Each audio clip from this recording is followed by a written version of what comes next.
Você está ouvindo Nerdcast no Jovem Nerd.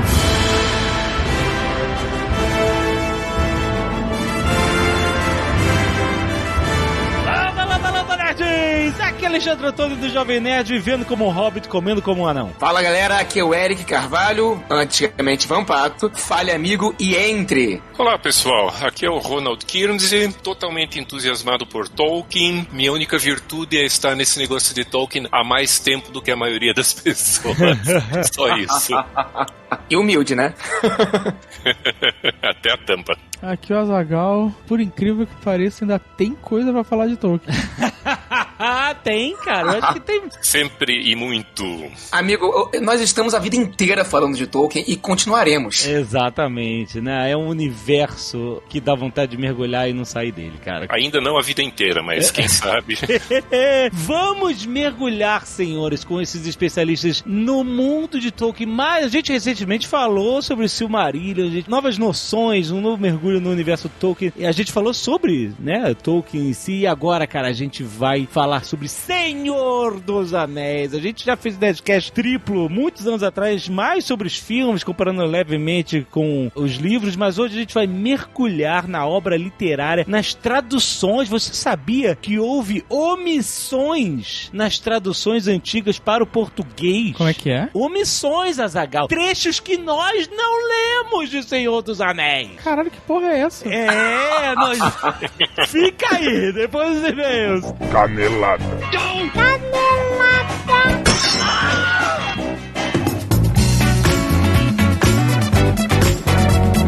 Muito bem, Azaghal, vamos para mais uma semana de e-mails e caneladas ao Nerdcast. Fala baixo, filho da puta. Sabe que... Não aguento mais essa gritaria. Chega.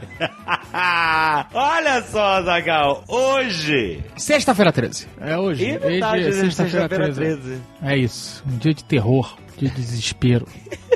Dia que as crianças choram e a mãe não vê. Dia de maldade. Dia de maldade. Para de gritar, desgraçado. Para, essa sala cara? Reverbera demais. Toda vez. Essa sala reverbera demais. Mas olha só, Azaghal, nós temos que falar de Senhor dos Anéis. Hoje é dia de falar de Senhor dos Anéis, cara. O dia de se emocionar. Galera, olha, a gente fez um Nerdcast sobre Tolkien recentemente e foi um sucesso. A galera se emocionou e hoje vamos nos emocionar de novo, cara. Por quê, Azaghal?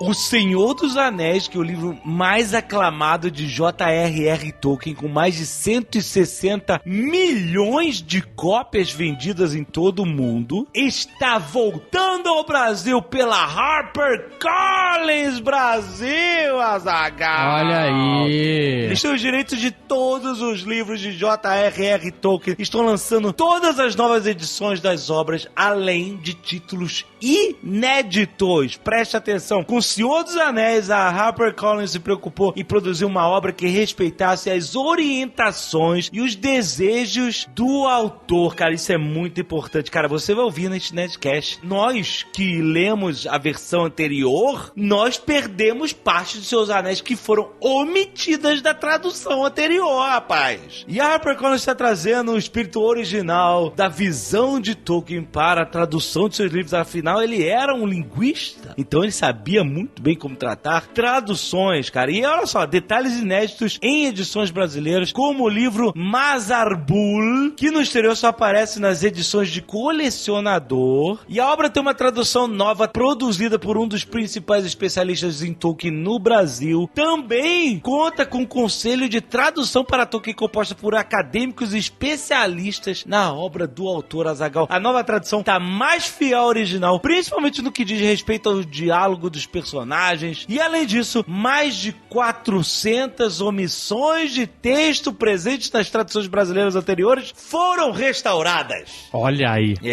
Rapaz, é muito bom. Ao contrário das edições anteriores, que não foram atualizadas com correções e alterações que o Christopher Tolkien fez ao decorrer dos anos, a nova tradução foi feita a partir da última edição lançada do Reino Unido, no aniversário de 60 anos da obra, cara. E olha só, os livros serão vendidos separadamente em box de luxo. As capas dos livros têm ilustrações feitas pelo próprio Tolkien, rapaz. E cada um dos 3 volumes conta também com mapas desenhados pelo Tolkien que contextualizam a jornada que se passa em cada livro.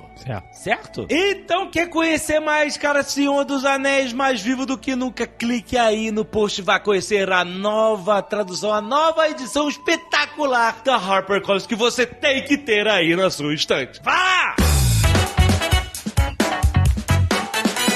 E olha só, eu estou aqui com o meu querido Vinícius Fuzikawa da Nova Futura Investimentos, porque hoje tem o último Nerdcast do ano. Calma, não fique com medo, não é o último Nerdcast, é o último Nerdcast do ano, mas em janeiro estamos de volta, sem interrupções, todo mês falando sobre educação financeira. Cara, que ano incrível que a gente teve, hein, Vinícius? Foi incrível mesmo, Ale. É muito, a gente produziu não só conteúdo de educação financeira, mas a gente falou sobre a história do mercado financeiro, a gente falou sobre a crise de 29, o mercado de petróleo, cara, muitos assuntos muito diversificados aqui, e isso que eu acho maneiro dessa parceria entre o Jovem Nerd e Nova Futura, é que a gente possa explorar novos conteúdos, né? Não um jabazão, jabazão, é trazer conteúdos novos, enriquecedores, conteúdos que agreguem na educação financeira dos nossos ouvintes e que também contribuam com o próprio conhecimento geral que se tem sobre o mercado financeiro, sobre a história do mercado financeiro, etc. É muito maneiro, cara, muito obrigado por essa parceria. A gente falou o ano inteiro sobre vários investimentos de fundos diferentes, várias diversificações. A Nova Futura ofereceu vários pacotes, etc. E hoje nós vamos fazer um balanço sobre 2019, né? O que rendeu mais, o que rendeu menos, o que aconteceu com os fundos de renda fixa com a queda da taxa de juros durante o ano, o que aconteceu com os fundos de ação com essa alta máxima da Bovespa. A gente vai falar um pouco sobre câmbio também, que o dólar tá também super em alta. Para onde foram os ponteiros e o que significa isso nos fundos de investimento e nos tipos diferentes de investimentos que você pode fazer durante o ano, que você pode começar a fazer agora e tal. É muito maneiro, a gente vai falar sobre números, vai falar sobre resultados, sobre percentual de rendimento de vários tipos de investimentos diferentes em 2019, que é uma maneira da gente entender como cada tipo de investimento funcionou com todo o movimento econômico que a gente teve em 2019, né? Muito maneiro o papo, a gente vai falar com o Ross, vai falar com o Ian e vai falar com o Vinícius. Tá na sua timeline já, baixa, cara, baixa, que tá muito maneiro. A melhor forma de você começar a pensar em 2020 é você entender como é que foi 2019, né, cara? Muito bom. O que nós temos de presente de Natal para os nossos queridos ouvintes que estão querendo investir? Natal, tem um dinheirinho a mais chegando aí, fim de ano e tal, eu falei, cara, não, eu quero pegar esse dinheirinho que sobrou aqui e eu quero investir e tal. O que a Nova Futura tá oferecendo para esse fim de ano? Então, Ale, esse programa que a gente fez, a gente fala de jabá, né? A gente fez jabá durante o ano e falou sobre vários produtos. A gente quis fazer esse programa de hoje para falar assim, o que o jabá deu? Quem acreditou no jabá? Quem aplicou? Quanto que teve de rendimento na Nova Futura? Então, o programa é bem legal para isso. Então, a gente está preparando uma campanha de Natal que vai envolver cursos da Futura Academy com preços mais baratos. Vai envolver renda fixa, títulos pré-fixados e vai envolver Operação Super Strike. Mas eu queria que as pessoas escutassem o programa e clicassem no link, porque ela vai ter uma percepção desse programa que a gente fez, uma percepção de ganho real das coisas. Eu tenho certeza que ela vai ver toda essa promoção de Natal que a gente está fazendo com muito mais gosto. Excelente. Então, gente, escuta aí, já está na sua timeline o Nerdcast do final do ano de 2019, com o balanço de tudo que aconteceu com os diferentes investimentos em 2019, certo? E link aí no post para você aproveitar as ofertas de investimentos de fim de ano da Nova Futura. Excelente! E olha só, Zago, queremos falar também da assinatura do app Globoplay pela Vivo. Presta atenção, cliente celular Vivo tem 1 mês grátis do Globoplay com preço exclusivo Vivo, Azaghal. Exclusivo Vivo. Olha aí. A única operadora com esse desconto. E olha só, o valor, você que é cliente celular Vivo, o valor é descontado diretamente na fatura do celular. Com essa possibilidade de fazer os pagamentos direto na fatura do celular, ou seja, sem usar o seu limite de cartão de crédito, porque está na sua conta celular, e contratação e cancelamento é feita diretamente pelo celular. Facilidade na sua vida. Tem séries nacionais, tem série internacional, tem filme, tem novela, tem toda a programação da Globo no Globoplay. Globoplay. Azaghal, pra você baixar suas novelas e séries favoritas. A Vinda Brasil está passando de novo aí. Tá passando? Você tá aí. Não vale a pena ver de novo, cara. É on demand. Tá, e você agora. pode ver on demand. Globoplay é on demand. O que você tá falando? Globoplay é on demand. Eu sei, mas você não tá pode... passando de novo. Tá passando sempre agora. Sim. Esse é on demand. Vai pra frente, Jovem. É porque se você... Vai pro futuro. Eu sei. Streaming. Olha só, séries que tem no Globoplay. Handmaid's Tale. Não estão passando. Você pode ver sempre. Você pode ver a hora sempre. que você quiser. Handmaid's Tale. Pode ver The Good Doctor. Pode ver Sessão Terapia. O lançamento de New Amsterdam, que tem o mesmo estilo do Grey's Anatomy. Aí você, fã de Grey's Anatomy, Guga Mafra, fã de Grey's Anatomy, New Amsterdam no Globoplay. É só assinar pelo site appstore.vivo.com.br ou enviar um SMS com a palavra Globoplay pro número 1011 pra você assistir a Globo ao vivo no aplicativo. Você fez de propósito isso? Ao vivo no aplicativo? Você tá gostando das minhas rimas? Ah, tô achando ótimo. E acabamos falando também da SolidWorks. Quero falar sobre o Draft Site, Azaghal, que é uma ferramenta para desenhos 2D, testada e comprovada, repleta de recursos para arquitetos, engenheiros, provedores de serviços de construção, bem como para usuários profissionais de CAD, projetistas, educadores e, quiçá, interessados. Quiçá interessados. Olha só, também tem capacidade de 3D na versão Enterprise Plus. Você pode usar o Draft Site para 3D também. E ó, é a habilidade de passar facilmente do rascunho 2D que você faz lá para modelagem 3D e retornar para otimizar e maximizar os projetos. Cara, a curva de aprendizado é bem curta, a interface é simples, é conhecida, com mais de 50 mil licenças ativadas no Brasil, cara. É uma comunidade de usuários gigantesca, ativa e participativa, cara. E olha só, você que já usa SolidWorks, ele tem a capacidade de se integrar perfeitamente com o SolidWorks. Então, cara, tá esperando o quê? Tem link aí no post pra você conhecer agora o Draft Site, a ferramenta para desenhos 2D do SolidWorks. Clica aí! E se você não quiser ouvir os recados e e-mails do último Nerdcast, pode pular diretamente para 19 minutos e 19 trechos omitidos. Quero agradecer aos nerds que doaram sangue e salvaram vidas. Tem um pedido de doação de sangue para o Jonathan Yujiro Gondo. Tem link aí no post diretamente para você ver como você doar diretamente para ele. Sempre que tem link para doação é muito urgente. Então se você estiver na praça dele, corre lá, cara, faça a doação de sangue nominalmente. Mas também queremos agradecer aos nerds que doaram sangue, como a Silvana Gonçalves, como o Victor Coutinho, o Riuri Gomes, Ricardo Highlander. Olha, Ricardo Highlander é bom, porque ele pode doar pro mundo. Pode doar todo dia. Quem não doou vai doar. Highlander pode doar todo dia. Flamínio Nunes e Igor Dalossi, muito obrigado, seus nerds. Também temos os nerds do Escapo Solidário que doam seus cabelos, como o Breno Ravanelli, o Yuji Mizaki, Fernando Cavalcante, Johan Lau, Edson da Silva, Tarek Morat e Eduardo da Silva. Muito obrigado, nerds que doaram seus cabelos e madeixas. Arte dos fãs da Azaghal, temos um Ozob do Jackson Taurus. Olha aí, fez um Ozob no caderninho. Muito maneiro. Temos outro Ozob do Bruno Simon também. Olha aí, dá uma bitoca no meu nariz. Caraca. Uma versão Ozob mais com o cabelo abaixado. Ozob vaca lambeu.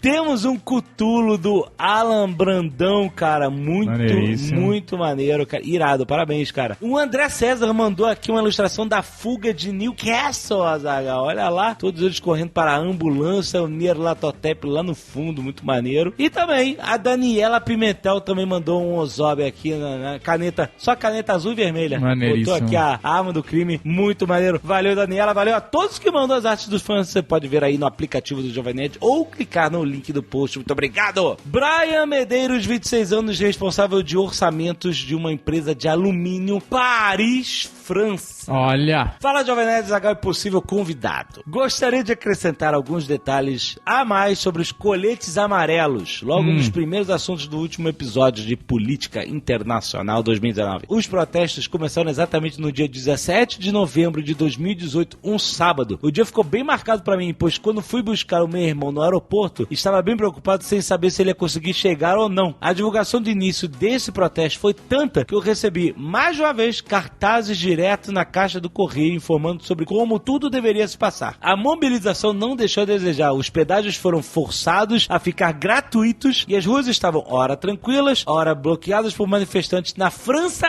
inteira. Caraca. Um detalhe interessante que não fez parte dos comentários do programa foi o fato de, há pouco tempo atrás, teve uma forte campanha para que as pessoas comprassem carro a diesel. Com o governo dando vários incentivos e o preço do combustível mais em conta, acabava sendo vantajoso, mesmo com o fato da manutenção desse tipo de carro ser mais cara e os detalhes na utilização de áreas várias vezes limitantes. Finalmente, com as mudanças propostas pelo governo, o preço do combustível ficou igual ao preço da gasolina, o que fez com que, além de todos os outros impactos já citados no programa, todos os carros a diesel baixassem o valor de mercado para revenda. Macron chegou a propor que o governo compre os carros a diesel para servir como incentivo de compra a um novo carro, mas o valor era tabelado e ridiculamente inferior ao praticado no mercado. Atualmente estamos em mais um protesto, sendo dessa vez uma greve geral que começou como uma manifestação dos serviços de transporte, mas se espalhou em outros setores. Voos cancelados, 10% dos TGVs em atividade sem trem, menos da metade das estações de metrô aberta e etc. Zagal. No momento do envio deste e-mail, o governo propôs um acordo para que a reforma da Previdência seja feita de forma gradual e existe a possibilidade de não ser aceito pela população e temos aí uma greve geral ainda por toda semana. Caraca! A França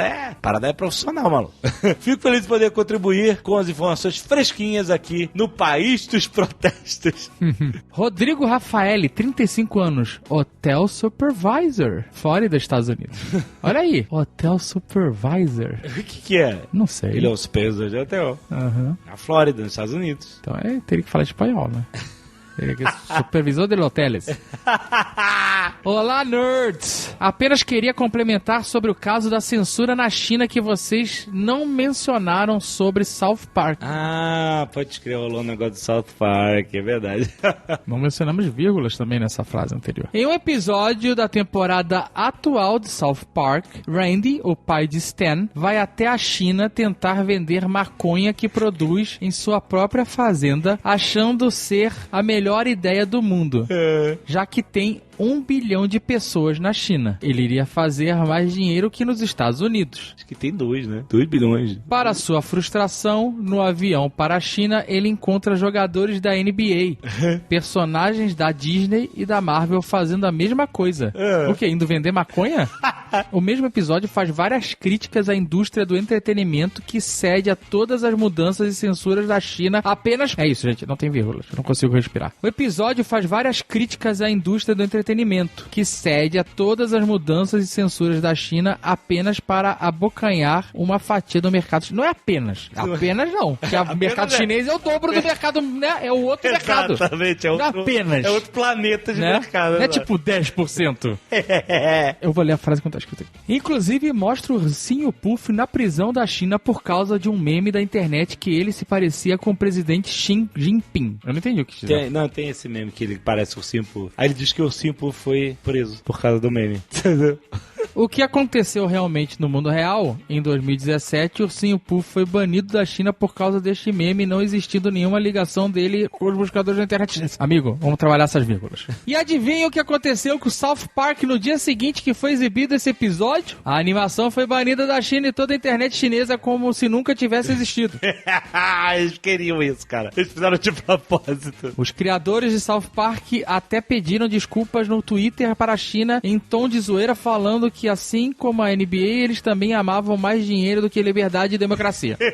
Recomendo a todos essa temporada atual de South Park, que continua fantástica. Vírgula! Sempre com temas muito atuais e tocando direto na ferida da sociedade americana e também em outros países do mundo. Um grande abraço. E Azaghal, será que o Nerdcast é banido na China? Ou será que os nossos brasileiros, vocês brasileiros que moram na China, e a gente nunca recebeu um e-mail de brasileiro que mora, a gente recebe e-mail de brasileiro que mora nos Estados Unidos, que mora Tinha a Lady na Lark, né? A Irlanda, Lady no Lark Japão. não morava na China? Hã? A Lady Lark? Olha aí, Nerdcast número 1, começou na China também. Olha aí. Quem diria que já... Quantos brasileiros tem na China aí pra gente abocanhar esse Caraca, brasileiros da China, mandem e-mails, por favor! Cadê vocês?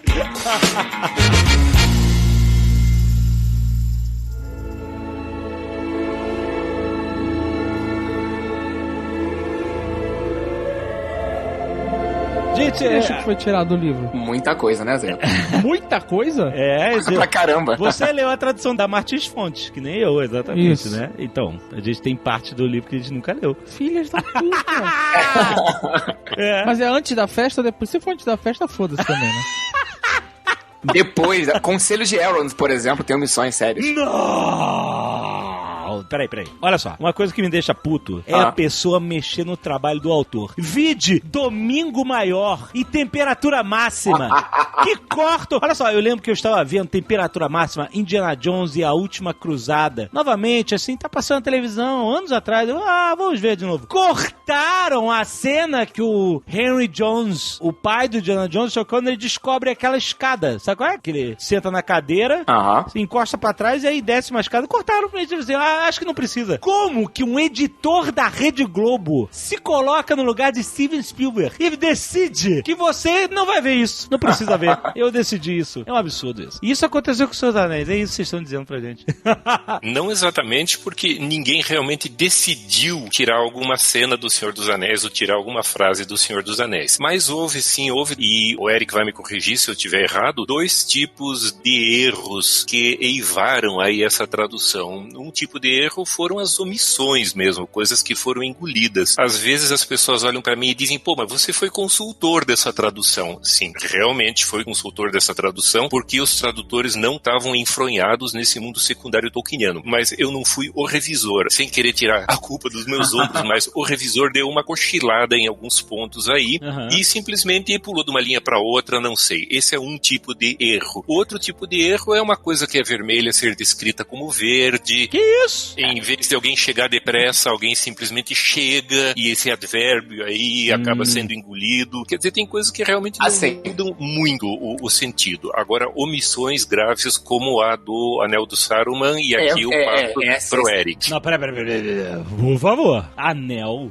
Gente, assim, eu gosto muito do Ronald. O Ronald é um grande conhecedor de Tolkien. É uma honra estar aqui falando junto com o Ronald. Até mesmo porque o Ronald, além de ser um dos maiores referenciais de Tolkien, né? Na América, no mundo, inclusive, o Ronald é extremamente humilde. E ele extremamente pega leve, né? Com tudo que tá de ruim com relação ao mundo. E agora, falando como fã também, né? Nós aqui na Toca, no Rio de Janeiro, aqui, nós fazemos leituras há muito tempo disso. E a galera pega pesado com relação a essas omissões. A verdade é essa. Então nós estamos, sei lá, há mais de 10 anos lendo essas edições continuamente da Martins Fontes. E algumas coisas ficam a desejar com relação à comparação, né? Com o original em inglês. E essa questão da omissão é o pior, eu acho. Porque quando você tem uma questão de interpretação, eu entendo, sabe? Então você adaptou alguma coisa pra nossa linguagem e tudo mais, eu até entendo. Tem algumas coisas que são piores, mas eu entendo. Agora, a omissão é sinistra, cara. Por quê? Quando você tem a omissão, no caso, o Anel do Saruman, você simplesmente faz com que o leitor brasileiro desconheça todo um universo, né, de possibilidades dentro daquela narrativa. Então, peraí. Então explica. Fala qual é a omissão, exatamente. Nós temos, por exemplo, o Conselho de Elrond, um capítulo muito importante, todo mundo conhece. Sim. No Conselho de Elrond, o Gandalf, né, vai falar lá que foi lá, né, pedir ajuda, consultar o Saruman, tomou um sacode, aquela coisa toda. Nessa coisa toda, o Gandalf, né, vai dizer que quando ele chegou lá em Orthanc, papapá, ele reparou que o Saruman, além daquele papo estranho do He-Man que ele manda, ele tem um anel em seu dedo. Isso já dá a entender que o Saruman estava se embrenhando nessa questão dos anéis, do poder, aquela coisa toda. toda. Isso não existe na versão em português da Martins Fontes. Essa observação do Gandalf de que ele tinha um anel, um anel do poder. Não existe isso. Não existe. Sem contar outras observações importantíssimas dentro da narrativa, né? Como, por exemplo, eu lembro quando saiu o filme do Hobbit, que já é um outro ponto que, se vocês discutirem aqui no Nerdcast, mexe com paixões, né? Todas elas negativas, é claro. Tem uma parte do Hobbit onde ele fala assim, não, a Mithril, né, vale mais do que o condado inteiro. E aí todo mundo fica assim, pô, que informação estranha é essa? Né, pô, não existe. Existe. Tá no Senhor dos Anéis. Só que foi omitido também. Caraca. Aquela camisa de Mithril, aquela cota de malha que o Bilbo dá ao Frodo, ele diz alguma coisa como, você tá aí usando uma coisa que vale mais, realmente, como disse o Eric, mais do que todo o condado. Amigo, faz com que você simplesmente não repare em certas coisas. No original você só tem assim, alguém me fala, é um presente de rei. Aí o Frodo bota a mão dentro da camisa e fala, poxa, tem uma camisa aqui que vale muito, talvez valha até o condado todo. Mas você não entende de onde vem aquela comparação. O Gandalf dá aquela legitimidade. O Gandalf fala, isso vale mais do que o condado inteiro. É verdade. Eu nunca soube. É verdade, o Gandalf disse. Né? Então tu fica boiando com aquele negócio, sabe? Então tem algumas omissões que me deixam meio consternados. Mas assim, é uma frase aqui, uma colar, ou é tipo trechos, às vezes, inteiros? Assim? Essa do Saruman é praticamente um parágrafo inteiro, sabe? Mas assim, você sabe por que diabos isso foi omitido? Foi um erro? Foi um engano? Um deslize? Foi uma... Filha da putagem? Exato. Eu não diria que é uma coisa proposital, mas deve ter sido uma cochilada muito grande do pessoal da revisão da Martins Fontes. O que até é um pouco espantoso, porque não é que a Martins Fontes achasse que O Senhor dos Anéis era uma publicação assim de menor valor e que não precisa ter muito cuidado na revisão. A Martins Fontes pegou isso aí já sabendo exatamente o valor que teria. O que não contavam é com o entusiasmo dos fãs de Tolkien. O próprio Alexandre Martins Fontes me disse uma vez, olha, se eu soubesse que os fãs do Tolkien e os leitores do Tolkien são um pessoal tão exato, tão pedante às vezes, ou tão exigente em termos de qualidade, talvez a gente tivesse tomado um pouquinho mais de cuidado. Não bem com essas palavras, mas ele próprio se impressionou com os tolkienistas. Caraca, pedante? Não, pedante em termos de detalhista. Talvez eu tenha usado a palavra detalhista. Olha, assim, desculpa, mas eu tenho que concordar assim. Eu me considero um fã super light, super de boa, assim, sabe? Com relação às obras do Tolkien, às releituras do Tolkien, inclusive, eu acho mó barato videogames e coisas que popularizam Tolkien no Brasil e no mundo. Mas tem uma galera que não pode ver uma vírgula, que acha que é o fim do mundo, que né, o Senhor dos Anéis é praticamente a Bíblia dessa galera. Tipo, orc. Tipo... Que orc. Exato. Não, pô, na boa, assim, eu sou carioca e não faz diferença nenhuma ter com que eu porque a gente fala orc normalmente. Mas quanto menos falarmos sobre isso, melhor. Orc é uma coisa da tradução nova que saiu na edição da HarperCollins, mas assim... Tem anães também, né? Não, anãos. A gente falou disso no último Nerdcast que a gente fez sobre Tolkien. E Casa Doom é chamado de Cova dos Ananos, mas é o único lugar onde aparece esse plural ananos aí, porque são dwarves em inglês, é um plural bem arcaico. Assim, obviamente nessa tradução nova esses trechos foram restaurados, né? Tipo, tem o Gandalf falando do anel do Saruman, etc. Tem sim, saiu aqui do meu teclado, tá aqui na minha frente. vamos trazer ele de volta. Eru salve, Ronald, e seu novo teclado. O teclado é meio velho. Na verdade, se eu puder falar um pouco aqui sobre as traduções, é muito curioso. Como eu disse, é a quarta tradução em língua portuguesa. A primeira, alguns talvez conheçam ou tenham visto, era uma tradução meio pirata, porque não tinha o ok, não tinha o beneplácito da família do Tolkien. Foi feita pela Arte Nova do Rio de Janeiro, entre 74 e 79. Inclusive, Ronald, eu acho muito interessante isso. Eu tive no congresso agora da Tolkien em 2019, né, lá em Durham, e sempre se falou muito da tradução pirata dos Estados Unidos, aquela da contracultura, aquela coisa toda. Da Ace Books, né? Exatamente. E aí, quando eu falei que nós tínhamos uma tradução meio pirata também, a galera ficou assim, como assim uma tradução meio pirata? Tem uma tradução meio pirata no Brasil também. Tolkien não era muito importante, talvez era apenas mais uma obra de fantasia, e o curioso é que foi editado aqui no Brasil, como eu disse, pela Arte Nova, em 6 volumes, tanto que eles tiveram que inventar nomes para o volume 2, 4 e 6, que o 1, 2 e 3 inglês são A Sociedade do Anel, As Duas Torres e O Retorno do Rei. E dá um pouco a impressão de que vamos publicar isso aqui aos pouquinhos, e se pegar a gente publica os últimos Meio volumes. folhetim, né? Meio coisa assim...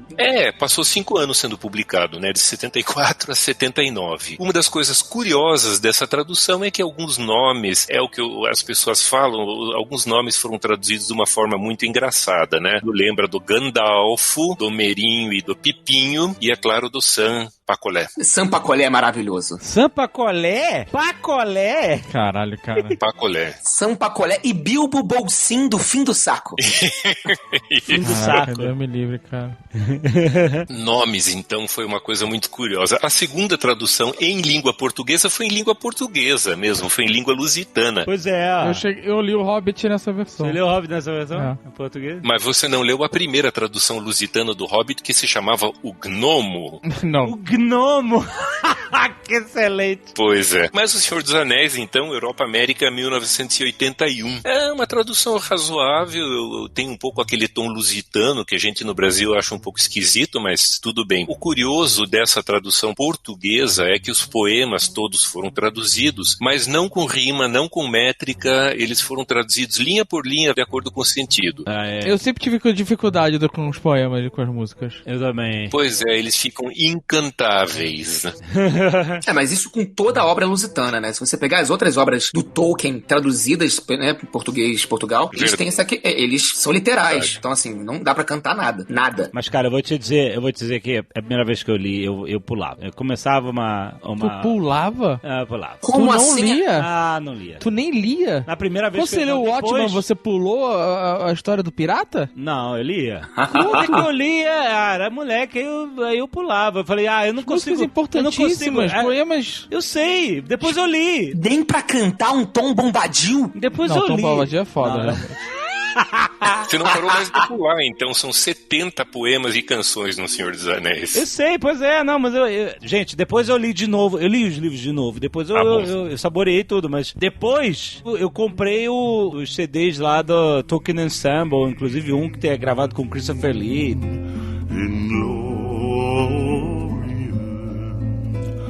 Seldom have walked the feet of a man. Maravilhoso. Aí deu vida às músicas das canções. Eu ouvi o radiodrama da BBC. His sword was long, his lance was keen, his shining helm afar was seen. Tá. Fantástico. Não, gente, eu mergulhei, depois eu mergulhei, mas na primeira vez que eu li, eu era adolescente e tal, eu não tive saco de ler, porque eu não conseguia imaginar métrica, eu não conseguia imaginar canção, aí eu falei, vou pular essa. Nessa nova tradução, eu digo a gente porque eu fui o tradutor principal, mas o Reinaldo, o Gabriel, enfim, o pessoal do Conselho de Tradução ajudou muito aí, quase que eu dizia, meteu o dedo na tradução, mas eu acho que foram sempre dedos muito bem-vindos. Isso é uma coisa que eu quero deixar bem claro aqui. Isso é muito maneiro. Nós temos um conselho de tradução. A galera que estudou, que tá a vida inteira lendo Tolkien também. Mas qual é o nome do conselho? Conselho de tradução. Não. Tá errado. Internamente, chamamos-lo de Conselho dos Istari. Agora sim! Aí sim! Mas aí, vocês conseguem imaginar algum autor que tenha um conselho de tradução? Não, isso é muito maneiro. Eu acho muito legal porque a tradução, você tá reescrevendo. Mas é porque a obra, também né, de nenhum alguma autor deixou um guia, deixou vários guias de tradução pra sua obra, né? Mas o Tolkien deixou. Exato, essa é a única. Por isso é justificável até. Exato, né? Totalmente, né? Como é que é esse guia de tradução do Tolkien? Quando as obras do Tolkien, principalmente Senhor dos Anéis, estavam começando a ser traduzidas, e aí no começo para línguas germânicas, quer dizer, ainda eram línguas mais próximas do inglês, estou falando de sueco, alemão, alemão nem tanto, mas holandês, o Tolkien ficou meio irritado com algumas traduções, algumas adaptações, aí ele fez um guia, não de todos os nomes próprios, é claro, mas um grande número dizendo, olha pessoal, isso aqui é um nome élfico. Elrond é uma palavra élfica. Não traduza. Tá em élfico no original, vai ficar em élfico na tradução. Mas peraí, eles traduziam Elrond? Elrond. Eles traduziam pra quê? Porque assim, a treta começa nos anos 50 ali, quando tem a tradução do Hobbit, holandês principalmente, e o Tolkien fica possesso com essa parada. Ele fica assim, olha só, não gostei dessa tradução, não pode traduzir nada, deixa pra lá. Isso foi nos anos 50. Também pudera porque essa é a área dele, acadêmica. Mas caralho, dele. eu quero Ele saber é o seguinte, o que fizeram errado? Em Portugal pegaram Elrond e botaram Edmilson. Não, mas Gandalf vira o Gandalfo. Gandalfo. Eu chamo ele de Gandalf, é uma forma carinhosa. Mas tava no livro, isso aí é... MC Gandalf. E DJ Bombadil. Exato. MC Gandalfo, solta o facadão. Pode me chamar de Ronaldo também. Pode. Particularmente, eu vejo da seguinte maneira. O Tolkien não estava acostumado em ver a popularização da sua obra. Eu acho que essas foram as primeiras traduções da sua obra. Ele meio que ficou assustado com isso e começou a querer botar água no chope. O problema todo é que ele viu que não tinha mais como controlar aquilo. Então ele resolveu parar. Quer saber? Não, vai ter tradução. Então vou criar um guia aqui pra ver como é que, pelo menos, as pessoas podem fazer isso de uma maneira aceitável. Tanto é que teremos versões, uma versão argentina que é El Robito, que o Tolkien adorava essa versão. El Robito? El Robito. Argentino. Nossos irmãos traduziram El Robito. Que beleza. E Tolkien tem essa edição, tem uma edição que ele fez uma dedicatória pra sua esposa, ele, e, ou seja, ele aprovou a tradução do nome também. Caralho, El Robito, é tipo a tradução portunhol do Hobbit. El Robito. É assim, com doce de leite, né, e mullet. Mas Tranquilito, Chico, tranquilito. Não te enojes. Mas assim, pra você ver que Tolkien muda de ideia, tá? Isso é uma coisa que a gente tem que ter em mente quando nós falamos de tradução e traduções do Tolkien no mundo. Porque assim, o próprio Tolkien, algumas coisas que ele não queria traduzir nos anos 50, nos anos 60 ele muda de opinião. Ele muda de ideia, ele é humano, cara. Então quando ele escreve o guia de tradução, e lá no final dos anos 60, 68, por aí, né, depois esse guia vai ser publicado primeiro lá no livro do Lobdell, né, no Tolkien Compass, em 1975. E depois, só nos anos 2000 já, né, no Reader Companion do Senhor dos Anéis, né, do Hammond e da Christine Scull, você vê que ele tem uma preocupação que é mutável com relação à própria vida dele. Então, o Tolkien dos anos 50 discordava de umas traduções. O Tolkien do final dos anos 60, ele concordava. Então, assim, é difícil traduzir mesmo, mas mesmo com guia, porque você tem interpretações e interpretações, eu acho. É verdade. Apenas para dar um exemplo, em Portugal, alguns nomes não foram traduzidos, simplesmente. Eu acho que o condado continua se chamando Shire na tradução portuguesa. Eu tenho quase certeza, estou com ela aqui, mas não vou começar a folhear agora. Mirkwood, né? Mirkwood exato. Que na última tradução, quer dizer, na da Martins Fontes, virou Floresta das Trevas. Quer dizer, pelo menos aí tentamos mais ou menos pegar o sentido da palavra. Agora vai ser Treva Mata, que me parece um pouco melhor. Mas Rivendell, por exemplo, era uma dessas palavras que não são transparentes. Você não vê que aquilo é em inglês. Aquilo parece uma palavra élfica. Tanto assim que o Tolkien disse especificamente, não, Rivendell vem de Riven, que é uma forma do verbo rive, que é fender, rachar, e de Dell, que é uma forma de Dale, ou Valley, que é o vale. Então, Rivendell é o vale fendido, por isso Valfenda na tradução brasileira e continua sendo Valfenda, aliás, é o Vale da Fenda. Verdade. Com a permissão do Sr. Tolkien, que disse, estas palavras traduzam, aquelas palavras mantenham apenas o som, por exemplo, orc. E aquelas outras palavras não traduzam porque são palavras élficas. Orc, inclusive, o próprio Tolkien se arrepende de não ter traduzido com O-R-K, né? Ele deixa com O-R-C e depois ele fala no próprio guia, né? Olha, eu deveria ter traduzido com O-R-K, mas já que eu já deixei assim, vai ficar assim. Para as outras traduções, façam essa tradução de acordo com a língua de cada lugar, de cada país, a língua de tradução. Mas por que ele achou que deveria ser com K? Porque era mais próximo da base germânica e tal, assim. Afinal, ele retira isso de Beowulf, né? Não. Vamos deixar eu falar Beowulf normal. Não, impossível. Welcome to Rivendell, Frodo Baggins. Tem um aspecto da tradução dos dias da semana dos hobbits também, né? Que... É um detalhe pequeno, né, Alexandre? É uma coisa que aparece lá num dos apêndices do último volume do Senhor dos Anéis. Ninguém nunca lê os apêndices, porque é um monte de datas e de detalhes astronômicos sobre os dias da semana e os vários calendários e as línguas e fonética e escritas e Tengwar e runas e tudo mais. É o Tolkien sendo super nerd. Tipo assim, caraca, eu vou fundo nessa porra. Eu acho que qualquer pessoa que queira saber um pouco mais do que vem por aí na série da Amazon, deve ler os apêndices, porque é daí que a galera vai tirar a inspiração. Exatamente. E aí fala um pouco sobre a Primeira Era, sobre a Segunda Era, um pouco, não tanto quanto no Silmarillion, mas enfim, um pouco. E uma das coisas que estão perdidas lá em algum dos apêndices são quais eram os nomes que os hobbits davam aos dias da semana. Não eram segunda-feira, terça-feira, etc. Tolkien, ele coloca alguns nomes no texto dele que são nomes que vêm do anglo-saxão, do antigo inglês, do Old English. É claro que, como o inglês era a língua para a qual o Tolkien traduziu o Livro Vermelho do Marco Ocidental, agora o português é a língua para a qual nós estamos traduzindo aquele mesmo Livro Vermelho. Então nós temos que usar também palavras arcaicas do português. Só para contextualizar para quem é fã recente de Tolkien, a ideia metalinguagem do Tolkien é que ele não é o autor dessa fantasia, ele traduziu um livro, né? É como o Livro Vermelho do Marco Ocidental. Tolkien, ele era professor, ele era medievalista, e ele era fascinado por essa questão de encontrar fontes textuais medievais perdidas. Então o que ele faz no universo dele é como ele teria feito se encontrasse uma fonte textual medieval perdida. Ele encontrou aquele texto. A ideia é essa, eu sempre digo que a boa tradução, e especificamente no caso do Tolkien, é aquela que a gente pode escrever assim um mini prefácio, dizendo: o Sr. J.R.R. Tolkien, autor deste livro, escrevia em inglês. Se ele escrevesse em português, este livro seria assim, : E aí vem a tradução em português. Olha, eu acho isso fantástico, essa adaptação pro nosso português arcaico, pra questão galaica das nossas heranças, né, ali.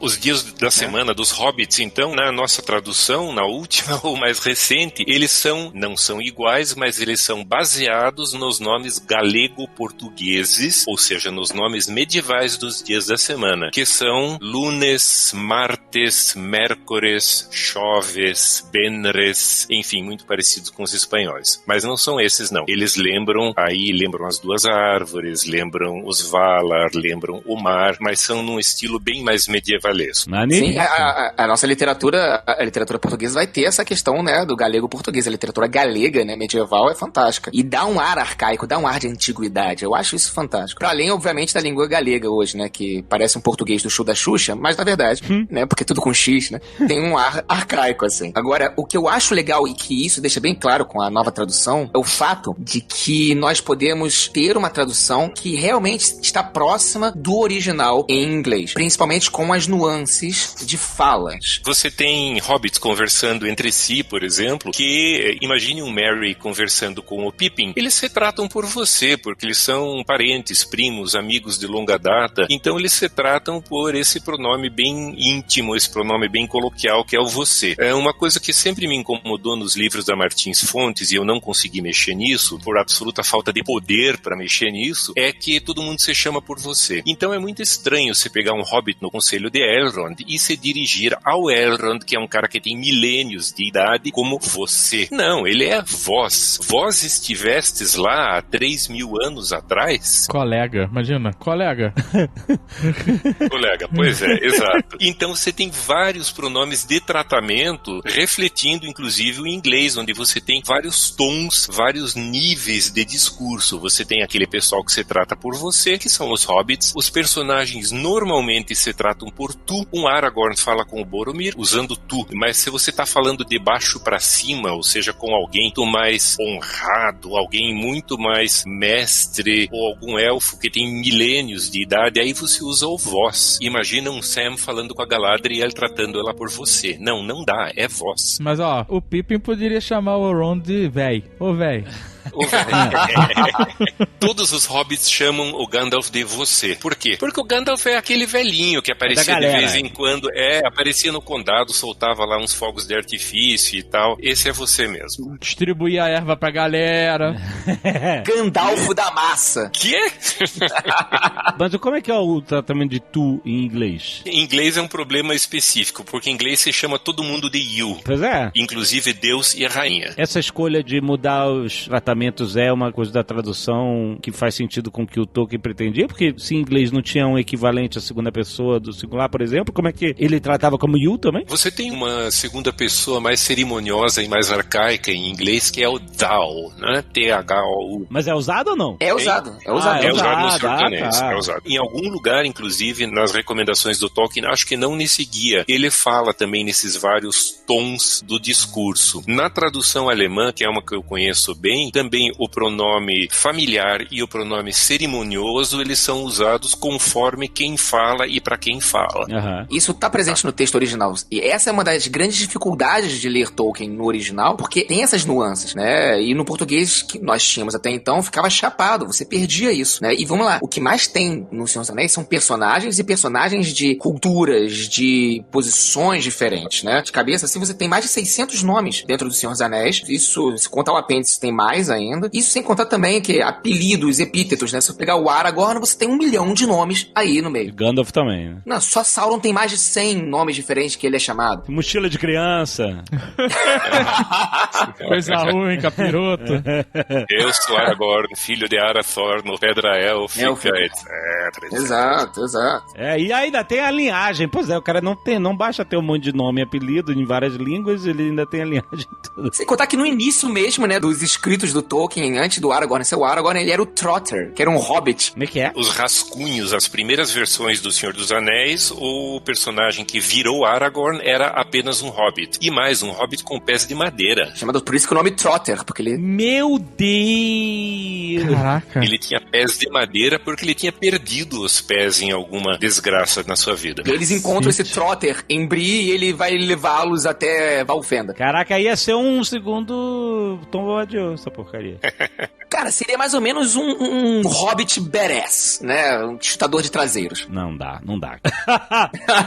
O badass do Hobbit é mais sutil, é tipo o Merry metendo a faca no Nazgûl, essas coisas, né? Ah, inclusive tem uma outra omissão aí também nessa parte do Merry metendo a faca no Nazgûl, né? Porque no original o Merry demonstra estar com medo na hora que ele faz isso. Uhum. No texto, em português, até então, você não tinha isso, né? O Merry só metia a faca mesmo, tá lá, sinistro e pronto, né? Então tem várias omissões, inclusive, coisas que me deixavam bem consternado com relação às omissões, são os sentimentos e pensamentos do Merry e do Pippin, né? Vários pensamentos inapropriados ou coisas até mesmo interessantes que o Merry e o Pippin... Não. O que inapropriado? seria O que exatamente de inapropriado foi omitido? Quanto menos falarmos sobre isso, melhor.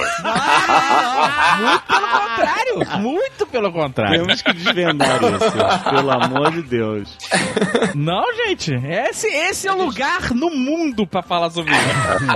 Não, por exemplo, quando o Faramir tá pra ser queimado, por exemplo, ele tem um guarda de Gondor, né, que ele faz amizade e tal, e ele fala assim, não, esse cara não vai fazer nada, ele não vai ajudar o Faramir, não, ele tá no posto dele lá, ele não vai nem ligar. O Pippin, ele pensa várias coisas erradas de várias pessoas, assim, mas isso na versão que nós temos ficou omitido, né, então a gente não sabe o que o Pippin pensava. O que ele pensa errado? Ele julga as pessoas. Ele julga as pessoas, ele julga todo mundo, assim. Esse cara aí não vai ajudar, não. Essa profundidade de tratamento das pessoas entre si, essa profundidade de o que se passa na cabeça do personagem, tudo isso aí ficou muito raso. Então essa profundidade se perdeu na penúltima tradução. Exatamente, o Pippin é o maior cuviteiro da Terra-média, rapaz. Ele fica julgando todo mundo e no original tá lá, e no nossa versão até então não tinha nada disso. Caraca, o que? Esse cara é esse não vai ajudar ninguém. Tipo isso. Caraca, que loucura. Olha aí. E aí acaba que o personagem ficou mais lavado, se você não consegue entrar um pouco na mente dele dessa forma. O Merry, por exemplo, que tinha medo e ele hesita se ele vai acertar a faca no Nazgûl ou não, isso é omitido também. Uhum. Parece que o Merry tinha total certeza que ele tinha que meter a faca no Nazgûl, e não é verdade. Caramba. Ele duvida. Mas a descrição das flores e todas as plantas da floresta, eles não omitiram essa porcaria. O ladrilho. Ladrilhos e... Nem todas, né? Tem algumas descrições que eles omitem. Por exemplo, quando eles vão descrever o Boca do Sauron ou os Trolls de combate na batalha final, tem descrições que são omitidas. Por exemplo, o tamanho. Ninguém fala. Eles falam assim, o Boca de Sauron, ele é alto. Ninguém sabe o tamanho do Boca de Sauron no português, até então, né? Na tradução do Martins Fontes. Mas qual é a altura do Boca de Sauron? Boca de Sauron é um tanto quanto mais alto que as outras pessoas. Então, assim, isso deixa bem claro que as pessoas tinham um certo receio dele. Caralho, mas por que o caras não botaram essa porra? É zoado, né? Bota aí, é mais alto. É só alto aí, é alto. Imagina aí o que você quiser de alto. E justamente essa riqueza de descrições, tá bom, às vezes é meio chato você ler, não, que eles desceram por um pequeno vale, onde havia um regato, do lado esquerdo havia uma colina com teixos. O que são teixos? Acho que é um tipo de árvore. Com pinheiros, e lá embaixo havia um prado florido, bibibi, bobobó, e aí viraram para a direita, viraram para a esquerda. Tudo isso pode ser um pouco chato. Mas teve aquela geógrafa americana que escreveu o Atlas da Terra-média, exatamente seguindo essas descrições todas. Ela conseguiu reconstituir toda a topografia dos lugares, marcar no mapa onde que eles dormiram, quantos quilômetros eles andaram naquele dia, etc. A Karen Fonstad. Inclusive, a Fonstad, né, no Atlas, é muito interessante porque ela começa a desbaratar várias coisas que eles erraram na proporção dos mapas e coisas assim, principalmente o Christopher Tolkien, né? Isso dá muito o que falar. Apesar de que o Tolkien costumava ser bastante cuidadoso com isso aí, quer dizer, ele usava até manuais do exército britânico para saber em tal tipo de terreno, quantos quilômetros que uma pessoa pode percorrer por dia em marcha forçada ou em terreno difícil, dando devido desconto para os hobbits, que eram mais baixinhos, tinham perna mais curta. Vale lembrar que o Tolkien tinha noção, ele lutou na Grande Guerra e ele servia como uma parte de comunicação, então ele tinha que saber, ele tinha que calcular exatamente o tamanho de uma trincheira, de um espaço para passar alguma comunicação, coisa assim, então ele sabia disso. Eu tive duas experiências lendo Seus Anéis, quando eu li adolescente e tal, que pra mim, eu lembro a primeira impressão era de que até a parte que eles chegam lá no Pony Saltitante e tal, todo aquele início, até eles saírem do condado de fato, levou um século pra mim, porque eu achava chato, monótono, eu queria ver a aventura se desenrolar, né, e aí depois daquilo aqui pra mim desenrolou. Mas a segunda vez que eu li, mais velho, nossa, mas como eu aproveitei isso, porque eu acho que foi esse nível de e eu entendo que tem muita gente que fala, tá, o livro não é pra mim porque também é meio chato e tal, mas tipo assim, essa riqueza de detalhes de descrever os teixos na esquerda e as flores da primavera na direita, o riacho fazia uma curva ali e etc, em outra era ele não estava ali e ele desenhou uma topografia, enfim, todo esse dispêndio de energia na descrição da Terra-média é o que fez esse universo ser vivo na minha mente, lendo, entendeu? Foi acreditar que a Terra-média existia, sabe? De alguma forma. Às vezes é meio chato, meio monótono, mas esse é o valor da Terra-média como um personagem da história também, né? Essa profundidade, né? Você chega numa montanha, a montanha não é só um cenário de papelão. Quer dizer, a montanha tem 3 dimensões e ela tem um nome. E por que ela tem aquele nome? Porque 3.512 anos atrás aconteceu uma coisa X naquele lugar. E é por isso que ela tem esse nome. Então, os personagens não são fantoches, eles têm essa profundidade aí que o Eric lamentou, que às vezes some na tradução, e as próprias paisagens também, elas estão ali há 2.000 anos ou há 3.000 anos e elas são sólidas, né? Não é cenário, não é pintura só. E que você falou assim, esse lance dele tratar toda a Terra-média, toda a história da Terra-média como, assim, ele não estava só escrevendo uma história, né? Ele estava escrevendo história dentro de um universo que ele criou, com riqueza de detalhes, com história e línguas, né? Que existiram e pertenciam a tais povos. Então, quando você está lendo justamente sobre a montanha, não cenário, né? Porque às vezes a gente só quer, não, eu quero a história, o resto é cenário. Mas eu acho que a chave para você mergulhar dentro da cabeça do Tolkien quando tá lendo Os Seus Anéis é você, não, peraí, deixa eu parar e contemplar isso, porque quando você vê, eu acho que o Peter Jackson foi bem aventurado nessa parte, pelo menos com o desafio dele de transmitir tudo. É impossível transmitir tudo isso numa obra visual como um filme, mas, por exemplo, quando você vê uma estátua, né, no final do primeiro filme mesmo, você vê lá a cabeça de uma estátua no chão, cheia de folhas antigas, secas, em todas as partes das depressões do rosto da estátua e tal, tipo assim, isso tá te contando uma história, não é só uma paisagem. É que aquela estátua foi erguida em algum momento por algum povo e tal, não sei o que, aconteceu alguma coisa, alguma batalha, ela caiu e ela tá esquecida ali. Então, ou seja, tudo na Terra-média tem um peso histórico, sabe, de mundo real. Eu sempre digo isso, né, aqui no nosso grupo de leitura da Tolkien Society aqui no Rio, né, sempre fala, cara, começa a ler O Senhor dos Anéis e depois parte pra ler o Silmarillion. Não faz o caminho, vou ler o Silmarillion, que é a criação do mundo, e depois Senhor dos Anéis. Não, porque você lê o Senhor dos Anéis, é a maior obra, é claro, tem esse ar de história,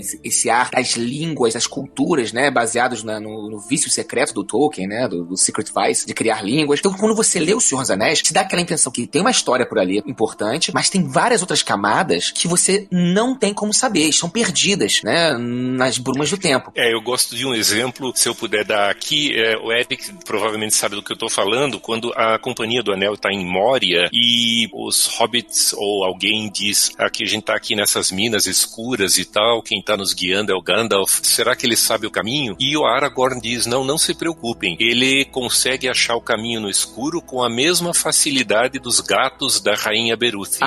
É fantástico, verdade. E na hora que você lê isso no Senhor dos Anéis, você pensa, legal, Tolkien acabou de inventar esses gatos da Rainha Berúthia, ela aí como seres que conseguiam achar o caminho no escuro. Não, mas a Rainha Berúthia, ele existiu de fato no mundo secundário. Se você pegar outros escritos do Tolkien, eu estou falando em Contos Inacabados, estou falando em História da Terra-média, você descobre muita coisa sobre a Rainha Berúthia, que foi uma rainha de Gondor, que tinha gatos, que ela usava para espionar as pessoas, e sobre o triste fim dessa rainha, que foi abandonada num navio diante de um vento forte. Enfim, a última coisa que se viu dela foi o navio navegando, acho que com um gato na ponta. Pra você ver o quanto Tolkien odiava gatos. É verdade, ele dizia que gatos eram fauna de Mordor. Esse é o único ponto em que eu discordo do Tolkien.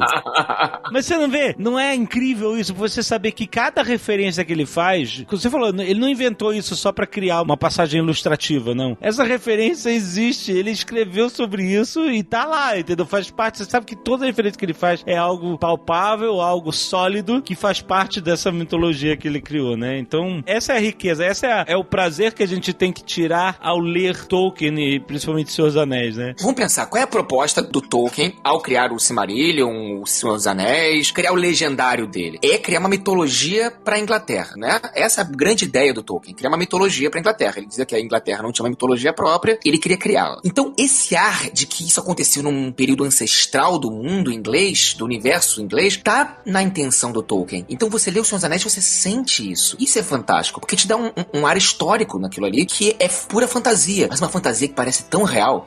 Muito Ela real. é muito profunda, né? As línguas élficas, por exemplo, não são simplesmente nomes ou sons que ele inventou na hora. O vício secreto que o Eric mencionou agora era o vício da glossopoiese, da criação de línguas. Então, as línguas élficas principais que aparecem no Senhor dos Anéis, o Quenya, alto-élfico, e o Sindarin, que é o élfico cinzento, eles são línguas irmãs que vêm de uma raiz comum, que é o élfico primitivo, assim como o português e o francês vêm do latim. O Tolkien disse certa vez que ele criou o Senhor dos Anéis para criar um mundo para as suas línguas, que as línguas vieram primeiro, e ele escreveu um romance onde uma saudação comum fosse Elen Sila Lumen Nomenti Elvo. Aliás, o Tolkien cometia erros escrevendo élfico. Existe um vídeo do Tolkien escrevendo exatamente essa frase, que é uma estrela brilha sobre a hora do nosso encontro, em Quenya, e então a câmera focaliza a caneta, a mão do Tolkien escrevendo ali na página, e parece que eu cometi um erro aqui, e aí ele corrige o élfico dele, ou seja, nem o Tolkien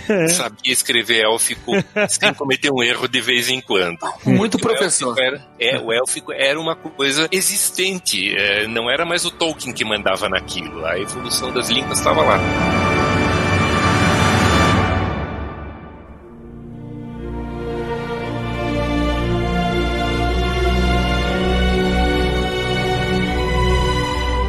E eu adoro essa questão do Tolkien humano, né? Quando ele aparece nos vídeos, nas falas, o Tolkien que muda de opinião, o Tolkien que muda significados às vezes pra encaixar. A própria revisão do Senhor dos Anéis tem muito isso, né? Quando ele vai escrevendo o Senhor dos Anéis, e o Senhor dos Anéis demora de 12 a 14 anos entre revisão e tudo mais pra ser feito, né? Ele muda muita coisa e muda inclusive o Hobbit que veio antes pra encaixar no Senhor dos Anéis. E agora as pessoas criticam o George Lucas que mudou os filmes aí, cara. O Tolkien também mudou o Hobbit pra dar mais importância pro Anel, né? Pro Gollum e etc, né? Sim, sim. O Anel vira um personagem importante e ele tem que mudar o Hobbit, porque ele já era consolidado. Então, assim, ele tá mudando o tempo inteiro, não só o seu texto, mas também a sua cabeça, a sua mentalidade, né? Nós já conversamos aqui sobre as traduções, o Tolkien mudava de ideia com relação a isso. Então, pra você ver que aquela galera purista tem que repensar seus conceitos.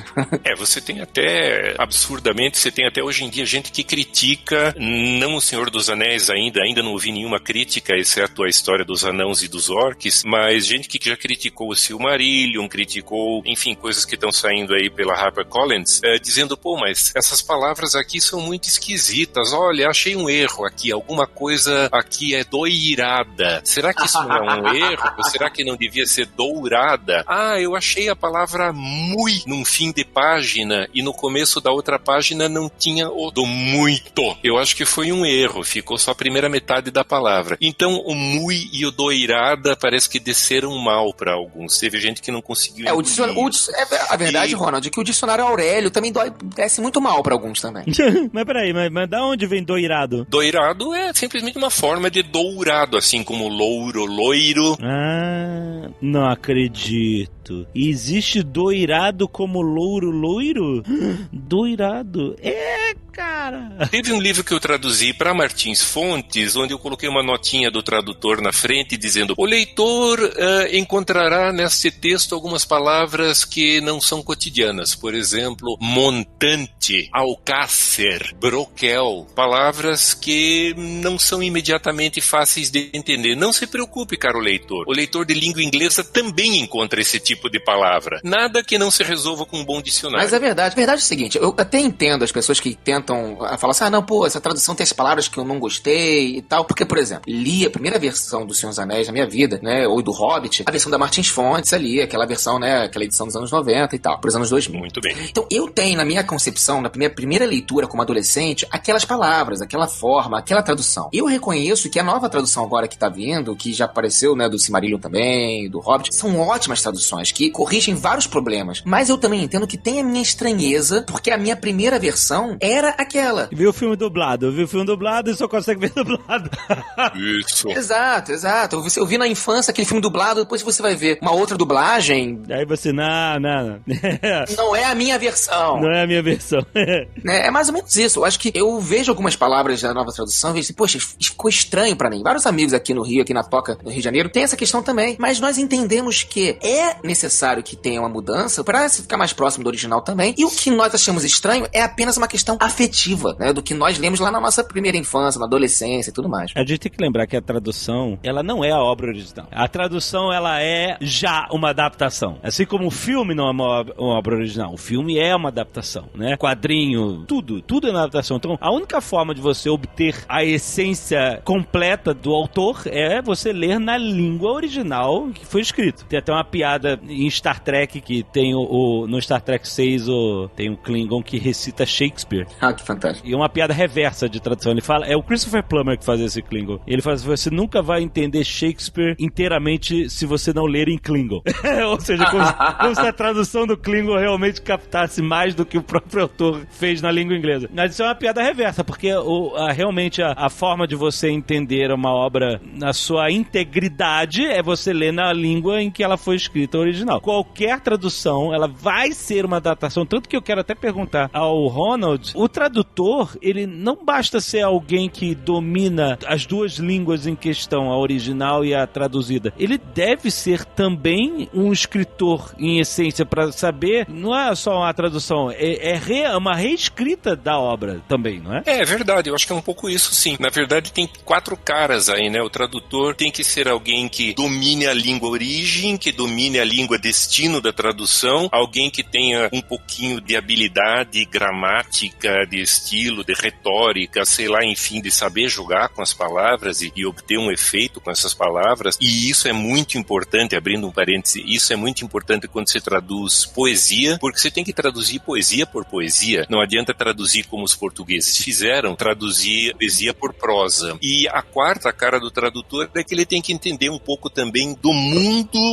em que se passa aquela obra. No caso de Tolkien, o mundo secundário, o universo tolkieniano. Se eu estivesse traduzindo Dickens, eu teria que entender da Inglaterra vitoriana. Sim. E das peculiaridades ali. Então, realmente é um malabarismo, é um joguinho complicado esse. Não, por isso que eu acho fantástico que agora nós tenhamos um conselho de tradução da galera que o Ronald é o membro mais antigo da Tolkien Society no Brasil e na América Latina como um todo, sabe? E que tem uma vida inteira lendo e sabendo Tolkien. Tolkien, estudando Tolkien. Caminhando para 40 anos de Tolkien Society. Fantástico. Olha aí. Fantástico. Minha maior reverência, assim, ao Ronald aqui. Sério, é incrível. E você tem o Reinaldo, você tem muita gente legal que tem formação acadêmica em tradução de Tolkien, ou seja, uma galera que entende, que estuda bastante tempo isso. Então, a galera não tá brincando, sabe? Não tá fazendo de qualquer jeito, ou sem entender a profundidade de um termo. Eles debatem isso. Então, é um ótimo momento. E outra coisa também, falei aqui no início, tava conversando com o Ronald, com vocês, nós temos só em português brasileiro agora, né? É a terceira edição que a HarperCollins agora tá trazendo pra gente. E isso é fantástico, porque você pode debater as traduções. Você pode pegar a nossa tradução pirata lá da Arte Nova, você pode pegar da Martins Fontes, você pode pegar da HarperCollins e ler em conjunto, né? É uma experiência fantástica e eu aconselho fazer isso, né? Nós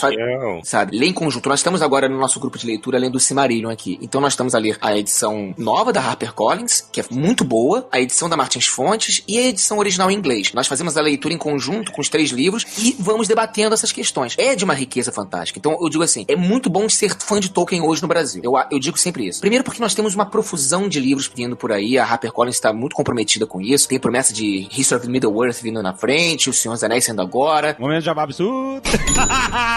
Não é nem jabá, que eu não tenho nada que falar, eu sou só um fã, cara. Tem um seriado vindo aí e nós temos, né, o quê? Nós temos uma galera que tá voltando pra Tolkien como nunca antes vi na minha vida. Porque desde a época do Hobbit, que eu não vejo tanto frisson com o Senhor dos Anéis no Brasil. E isso é maneiro. Isso é muito legal pra popularização do Tolkien. Isso é muito legal pra ser fã de Tolkien no Brasil hoje. Tem seriado da Amazon vindo aí, tem essas novas traduções chegando aí, botando coisa no mercado que não tinha antes, coisas novas também. Você tem grupos de leitura pra mim é uma coisa... Isso é muito bom, cara. Isso é muito legal. Pra mim é uma coisa inimaginável, Eric, Alexandre e todos. É uma coisa inimaginável pensar que 30 e poucos anos atrás eu formei, acho que era na época o primeiro grupo de fãs ou apreciadores de Tolkien no Brasil. Antes disso, eu achava que ninguém tinha ouvido falar em Tolkien num raio de pelo menos uns 1.312 quilômetros. Ou seja, eu dizia Senhor dos Anéis, as pessoas diziam o quê? Na América do Sul, né, Ronald? Provavelmente no hemisfério sul.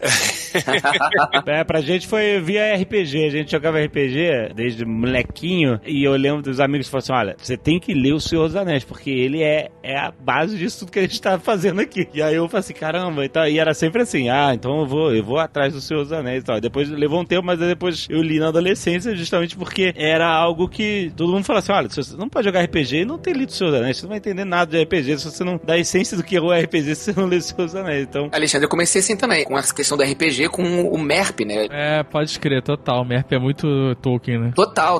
Eu descobri Tolkien com o MERP, né? E aí eu gosto de dizer que é que nem como a tolkienista Verdun Flieger diz, todo mundo tem um Senhor dos Anéis pessoal. E esse Senhor dos Anéis pessoal é diferente. O meu Senhor dos Anéis pessoal, por mais que seja próximo do seu, começou também com essa questão do RPG, é diferente. Que é diferente do Senhor dos Anéis pessoal do Ronald, que é diferente do Senhor dos Anéis de muita gente que tem aí. Mas um ponto em comum, que é justamente as mensagens do Senhor dos Anéis tocam a todos nós do mesmo nível. A aplicabilidade dos Senhor dos Anéis é porque eu lembro que via entrevistas antigas do Tolkien e as pessoas tentando decifrar, o anel é a bomba atômica, que tem o poder de destruir o mundo e todos querem, todos lutam por ele e tal. E Mordor é a União Soviética ou é a Alemanha nazista. Exato. E ele, não, parem com isso, não tem nada disso, não é alegórico, é aplicável, né? Se vocês quiserem aplicar na vida de vocês, ok, né? Mas não é alegórico.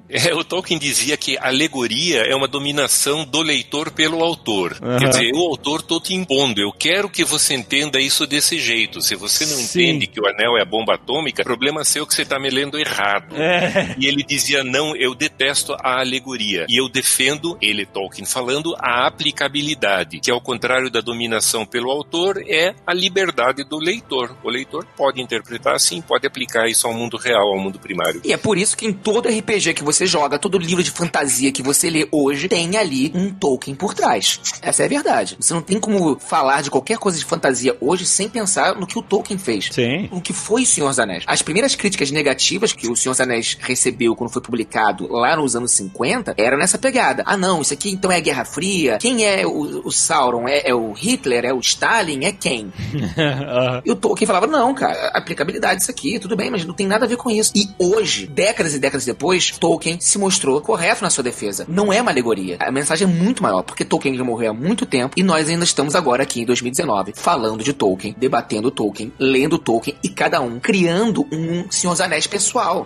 Continua sendo aplicável à vida de cada um. Eu tenho uma conexão pessoal com Tolkien, com a história do Anel, do Frodo, do Sam, Mordor e tal, e tipo, é totalmente pessoal, é totalmente eu e experiências da minha vida que eu vejo espelhadas, assim, na história. E aí cada um tem a sua, e isso que eu acho o grande valor da obra do Tolkien, principalmente do Senhor dos Anéis, porque quando você vai ler Silmarillion, etc., você tá muito lendo um Antigo Testamento, você tá lendo histórias, lendas, etc. O Senhor dos Anéis, ele tem esse aspecto de uma aventura mesmo, né? Ela tem uma progressão, ela tem curvas dramáticas, né? Na verdade, lições também, porque você pode ler O Senhor dos Anéis, você acha dezenas e dezenas de frases ali que são provérbios. Sim. Só, por exemplo, aquela do velho Gandalf, tudo o que temos que decidir é o que fazer com o tempo que nos é dado. Exatamente. E essa é a aplicabilidade, a riqueza da aplicabilidade dos Seus Anéis. Independe da sua ideologia política, da sua religião, não importa. Você vai encontrar ali mensagens que perpassam tudo isso e que nós podemos trocar e nos identificarmos com aquilo ali. E isso faz os Seus Anéis não só uma história poderosa, mas um livro poderoso que perpassa décadas e gerações e países e culturas e é atual o tempo inteiro. Né? Porque assim, no Seus Anéis a gente tem um desafio gigantesco, dantesco, né? E onde pessoas simples que são colocadas, onde a sua inocência é o maior valor de encontrar esse desafio, tanto que o Sam fala assim, se a gente soubesse tudo, né, que a gente ia encontrar e entendesse tudo que a gente ia passar, teríamos a coragem de passar por isso, entendeu? Então, tipo assim, a inocência deles e a ignorância deles e com qual eles foram jogados no desafio, como nós somos jogados nos desafios da vida e tal, foi a forma mais pura de enfrentar os desafios pra eles, né? Tipo assim, talvez eles tivessem medo e não enfrentassem se eles soubessem todos os perigos que eles iam encontrar e tivessem a compreensão de tudo, né? O Sam, né, que é o mais humilde, o mais modesto de todos, é aquele cara que bate palmas dizendo, oba, eu vou ver os elfos com o Sr. Frodo. Uhum. Ele é o herói da história, ele é o cara que resolve aquele dilema de milênios, né? Uhum, sim. E nem é o personagem que Tolkien se identificava, né, que era o Faramir. Ou seja, tem reações diferentes para questões diferentes, né? E outra coisa incrível que eu acho, como ele divide, é que pra quem tá muito com o filme na cabeça, você vê que a história foi colocada de uma forma bastante linear, e não é assim que é contada nos livros, né? Ela é bastante quebrada, né? Principalmente Duas Torres, ele se divide só em Frodo e Sam durante metade do livro, e depois só com o resto da Companhia do Anel e tal, e as timelines não se juntam, elas se desconectam, né? E você não consegue fazer um paralelo do que está acontecendo simultaneamente entre os grupos até o final da história, onde eles de fato falam assim, olha, a gente tem uma chance de distrair o Sauron. Não, e eles se acreditam, né, Alexandre? Quando eu li a primeira vez, eu tava assim, ok, eu tô lendo 2 livros agora, né? Porque depois que eles se dividiram, a história do Frodo e do Sam é uma, a história do resto da galera é outra, e tipo assim, e elas não tinham nenhuma influência, né, uma na outra. Aparentemente, exatamente. Mas o que eu tô falando é a impressão do leitor de primeira viagem, né? A primeira vez que, assim, ok, eles estão guerreando aqui e ganhando as batalhas e tal, mas até aí, ok, mas aí quando, no final, se não tiver, aí você vê, se eles não tivessem vencido as batalhas, passado por todos os desafios do jeito que fossem, não teriam a chance de ir aos portões negros e chamar a atenção do Sauron no último. Aí eu, ai, genial, que incrível, como tudo se conecta. No filme isso é mais mastigado, porque você vai vendo a progressão simultânea. É porque, inclusive, no filme dá uma impressão, às vezes, no final, que meio que é Deus Ex Machina, né? Ah, veio uma coisa que salvou todo mundo. E não é isso. Quem lê o livro consegue perceber que existe o processo da eucatástrofe, que é o que o Tolkien diz, que ele chama, inclusive. São essas ações em conjunto que, no final, elas mutuamente se entrelaçam e fazem aquele final daquela forma. Elas desembocam no final. E a vida é isso. A vida é coisas que aparentemente não tem conexão umas com as outras, mas em algum momento elas vão, se intersecionar, né? E isso vai fazer toda a diferença dali pra frente, entendeu? No destino de alguma demanda, etc. Essa é a originalidade do Senhor dos Anéis, sabe? E que várias outras obras que tentaram ser o novo Senhor dos Anéis não conseguiram, porque tentaram demais copiar isso e não entenderam essa percepção da eucatástrofe. Muitas obras de fantasia, evidentemente, desde a segunda metade do século XX, e eu sou da segunda metade do século XX, até agora, beberam nessa fonte do Tolkien. Você às vezes tem a impressão que não tem nenhuma obra de high fantasy, de alta fantasia, que não tenha idiomas, que não tenha personagens baixinhos e rurais, anões e bestas apavorantes, e que não tenha um mapa. Um mapa. O mapa. Exatamente. Parece que ele estabeleceu aí esse padrão e se não tivesse, não obedecer a essa lista, essa checklist, não ticar cada uma delas, aí nem se classifica como fantasia. E às vezes o autor quer abrir demais o arco, como o Tolkien fez, mas não reconecta isso, aí fica meio complicado, né? Sem dúvida. E eu nem tô falando de algumas séries de livros ou de televisão que acabaram esse ano e decepcionaram fãs, né? Já acabaram? Ouvi dizer que os livros nem acabaram ainda. Mas isso é um problema, porque pessoas abrem demais o leque e não fecham. Tolkien soube fazer isso. Tá certo que ele levou 50 anos. Não é? Mas o George R.R. Martin tá indo no mesmo caminho. Exatamente. Bienvenido a Rivendell, Frodo Bolsón. Outra coisa que é necessário para ser autor de fantasia é ter 2 R's no nome, né? Não, é verdade. É verdade. É verdade. Um J, um G no começo, alguma coisa assim. O Tom Shippey, ele diz que o George R. R. Martin não tem crédito com ele porque ele mudou o nome pra querer ser o Tolkien e não consegue ser o Tolkien até hoje. Ele mudou o nome? É o nome artístico, né? É o nome artístico dele, tá. E a J.K. Rowling? Bom, deixa pra lá. Já que você tá falando da J.K. Rowling, é uma coisa meio doida, mas ela usou esse nome de abreviar o seu primeiro nome por uma coisa muito triste, porque ela não queria que, aliás, sei lá, editores aqui sugeriram isso, enfim, que não ficasse claro de que ela era uma autora mulher. Pra que não sofresse preconceito do público leitor por ser uma autora. Isso é lamentável quando você falou. Ela tem que ter mudado o nome artístico dela pra que o primeiro nome fosse incógnito, o gênero, né? Pra que isso não influenciasse na absorção da sua obra pelo público, né? Hoje eu acho que as coisas mudaram um pouco, mas você vê, isso é muito recente. Os livros são da década de 90, né, cara? Pensei que era um medo de revelar o primeiro nome, sei lá. De repente ela se chama Josie Clade, não sei. Não, tinha a ver com isso. Tinha a ver com ela querer evitar o preconceito dos leitores ao fato de ler uma autora e não um autor, né? Isso é muito, muito louco, né? É muito chato, né? Não, lamentável. Imagina, se as pessoas não quisessem ler J.K. Rowling, nós perdêssemos a saga Harry Potter, que é um fenômeno no mundo todo de fantasia. Aí a saga já tá aqui com o microfone. Não tô falando nada. Sabe que ela era fã de Tolkien. Harry Potter é um fenômeno. Eu, obviamente, prefiro Tolkien a minha vida inteira, mas é um fenômeno. É porque o original, né? O original é... claro. A J.K. Rowling tem um mérito. Ela não quis copiar o Tolkien que nem o George R. R. Martin. Ela fez uma outra vibe. Tem alguns conceitos parecidos, mas é uma outra vibe. I will say no more. Quanto menos falarmos sobre isso, melhor. Verdade. Aí as pessoas me perguntam, e aí, você curte Harry Potter, Guerra dos Tronos, Star Wars, Star Trek? Afinal, tudo isso é fantasia. E eu digo não, mas não por não gostar. É porque simplesmente eu me enfronhei tanto em Tolkien que não me sobra nem tempo. Aliás, não estou conseguindo ler nem tudo que eu acho por aí sobre Tolkien e de Tolkien. Eu estou olhando agora para uma fila de uns 6 ou 7 livros que estão aqui na minha biblioteca que eu não estou conseguindo ler. Não, e a verdade é que se você desejar ler tudo que é publicado academicamente sobre Tolkien hoje no mundo, você não consegue ler, você tem que selecionar. Mas os materiais originais do Tolkien, você obviamente já leu tudo 20 vezes. Quase. Basicamente. E o filme? Você gostou do filme sobre Tolkien? Olha, considerando que algumas coisas não podiam ser mostradas, por exemplo, você não podia citar nenhuma das obras do Tolkien textualmente. Não podia? Tanto que no finalzinho, quando ele escreve in a hole in the ground, e ele só pode escrever isso, só pode aparecer essa cena no filme porque é uma frase totalmente inócua, é uma frase inofensiva. Qualquer pessoa pode escrever num buraco, numa toca no chão. Sim. Ele só escreve Kili e Gandalf porque são personagens que já existem na literatura medieval. Isso. E ele não chega nessa cena do começo do Hobbit, ele não chega a escrever There lived a Hobbit, porque a palavra Hobbit já não poderia ser usada no filme. Tem uma cena em que ele tá lá bêbado, eu acho, delirando no pátio da faculdade e ele fala numa língua estranha. Aquilo não é élfico. Aquilo é simplesmente uma língua inventada pro filme.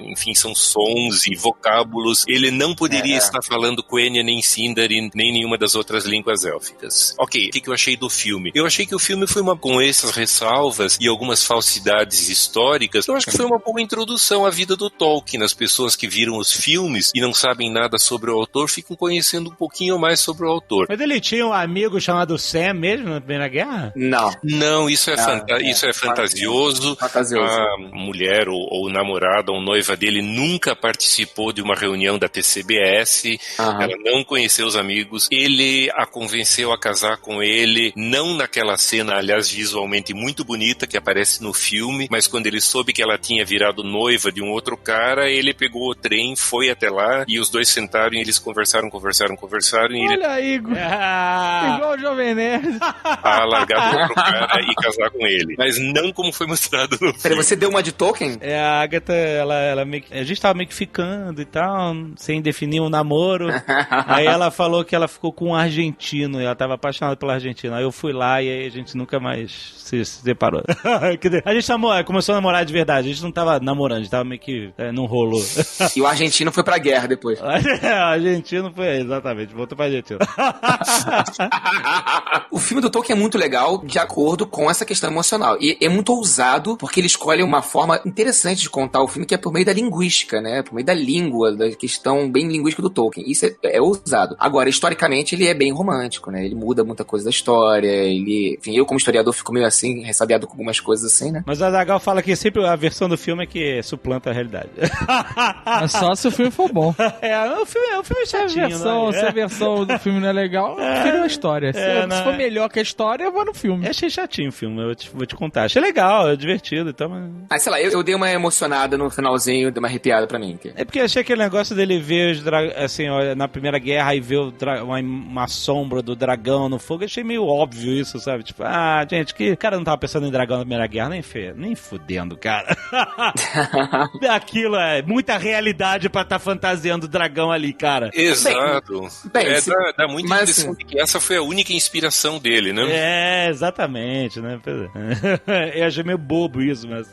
Quando ele era criança, ele já era meio fanático, meio ligado em dragões, né? Tanto que tem uma história de que ele foi corrigido pela mãe quando ele escreveu um grande, deveria ter escrito um grande dragão verde. Sim. A mãe corrigiu a ordem das palavras, mas nota-se então que o Tolkien criança já pensava em dragões, né? Ou quando ele se apaixonou pela língua, né? Quando ele viu os cargueiros, né, de trem lá em Birmingham, com palavras em galês, ele achava aquilo tão interessante que levou ele a querer estudar línguas diferentes. Enfim. Perfeito. Mas tem uma questão aí também. Na guerra é da onde saiu a queda de Gondolin. Primeiro rascunho da queda de Gondolin. Sim, foi quando ele estava convalescendo da febre das trincheiras. Eu sempre digo que a gente tem as grandes obras do Tolkien graças aos piolhos franceses. Sim. Porque são os piolhos que transmitem a febre das trincheiras, que fez com que o Tolkien fosse repatriado, e aí no hospital militar é que ele começou a escrever o livro dos Contos Perdidos. Caramba, cara, que legal. Enfim, tem muita coisa pra mergulhar em Tolkien, né? É infindável mesmo esse universo. Assim, quando eu terminei de ler Seus Anéis, eu fiquei realmente... Bate aquela bad, você fica órfão, né? Li os apêndices, ansiando por mais, eu quero saber mais e tal. E aí depois foi pro Silmarillion, etc. E acho que, por incrível que pareça, eu li o Hobbit depois dos Seus Anéis. Seus Anéis foi o primeiro, justamente por causa daquele negócio da RPG, tem que ler Seus Anéis e tal. E aí, ansiando por mais, aí eu fui ler o Hobbit, e aí depois eu fui pro Silmarillion, etc. Acho que o Azaghal leu primeiro o Hobbit, né? Depois dos Seus Anéis. Eu li o Hobbit. Tanto que o Azaghal era muito fã do Bilbo, e aí quando pulou pros Seus Anéis... do Glóin. Exato, e aí não tinha, eu escrevi, caraca, como assim? E aí, não é o Bilbo? É outra história, o Bilbo tá velhote, cadê meus amigos? O Bilbo velho já não tem Glóin, não tem os outros anões, só tem o Gimli de anão. Puta, o que tá acontecendo aqui? Vocês acham que vale começar pelo Hobbit? Porque o Hobbit, o Hobbit é muito diferente. A linguagem do Hobbit é muito diferente de Seus Anéis, né? O Hobbit é, de fato, um livro muito mais... dinâmico, né? Assim... mas mais juvenil do que os Seus Anéis. Os Seus Anéis é mais sério, né? Ele fala de guerra, ele fala de... mas eu acho que tem que começar com o Hobbit, cara. Tem um anel, tem as charadas na escuridão, pô. É muito foda. Eu concordo com você. Eu concordo com o Azaghal, assim. O Senhor dos Anéis é muito interessante, mas o Hobbit é a porta de entrada. Ele te traz o conceito do anel. Exato. Contanto que você saiba que a obra do Tolkien, que você vai ler daqui pra frente, não é no estilo do Hobbit. No Hobbit você ainda ouve o narrador dizendo, eu não sei se vocês sabem, mas naquela época o costume era assim, assim, assado e tal. E que você saiba que só o Hobbit é assim. O que você for ler depois do Hobbit não vai ter essa voz condescendente do narrador e tal. A coisa vai ficar um bocado mais séria. Mais chata no começo do Senhor dos Anéis, aquela hobbitagem toda. Hobbitagem. Muita hobbitagem, né? Eu acho maneiro. Não, cara. O Hobbit é o meu livro favorito, eu acho, assim, que ele é muito interessante, muito enérgico. E eu tenho umas cópias do Hobbit que eu uso pra emprestar pros meus alunos mais novos, assim, galera adolescente, pra, isso aqui é legal, você gosta de ler isso aqui? Lê isso aqui. E aí a galera entra no mundo de Tolkien e não sai nunca mais. Eu fiz um converso com o Hobbit, converti o meu genrinho, dei o Hobbit pra ele e disse, lê isso aqui. É infalível. O Hobbit, qualquer pessoa, qualquer adolescente imaginativo vai ler o Hobbit e vai mergulhar naquilo ali. Não tem como. Eu confesso que eu comecei pelo Silmarillion. Por quê? Nossa. Porque eu saí procurando coisas do Tolkien em inglês, porque, claro, em português não existia, e o primeiro livro do Tolkien em forma de pocket que eu encontrei numa livraria aqui no centro de São Paulo foi o Silmarillion, e eu costumo dizer que eu li e sobrevivi. Mas já mesmo lendo o Silmarillion, com aquela linguagem toda arcaica e tal, eu pensei, cara, esse sujeito inventou um mundo. Tudo recortado, né? Trechos malucos de histórias, né? Que não se comunicam. Sim, exato. Personagens doidos, né? É engraçado você ver os elfos do Senhor dos Anéis, que são aquele pessoal muito etéreo, assim, já quase indo embora. Lórien, muita canção, muita primavera, muita flor. E do outro lado, os elfos do Silmarillion, que são os caras bem fedapê, uns caras... Mas é por isso que é o Antigo Testamento, né, cara? Que é muito mais emotivo, né? E passional, né? Total. Aí volta aquela questão do ar histórico, né, do Senhor dos Anéis. Você lê o Senhor dos Anéis e tem aqueles elfos etéreos, aquela coisa toda, né? Todos educadinhos. Aí você lê o Silmarillion e fala, peraí, essa galera aí estava se matando? É sangue no olho, Pé na porta? A galera parece que, sei lá, o Morro do Dendê é difícil de invadir. Olha, galera, eu preciso de uns navios aí, ou dá ou desce, né? Não, vou queimar teus barcos aí, fica na tua aí, meu irmão. Mas acho legal que, assim, o Silmarillion, ele consegue dar uma profundidade grande para o passado da Terra-média, para a mitologia, e, por exemplo, a amizade entre o Legolas e o Gimli, ela ganha muito mais corpo depois que você entende essa rixa histórica entre os elfos e anões, e você consegue compreender todo esse contexto, né? Você vê o quanto essa amizade dos dois é importante, né? Outra coisa legal do Hobbit, né? Que os elfos são os filhos da puta, né? Exato. Não tem meio termo, não. Cada livro que o Tolkien escreve, ele escreve os elfos de uma maneira diferente. Você ligou nisso? No Hobbit, eles são os filhos da puta do caralho. No Senhor dos Anéis, eles são as criaturas do André Luiz. Sabe qual é? Sim, indo pro nosso lar. E no Silmarillion, eles são criaturas belicosas. Pra caramba. Sangue no olho. O Silmarillion é a galera sangue no olho ali, sem brincadeira. Engraçado, né? Como esse personagem muda, né?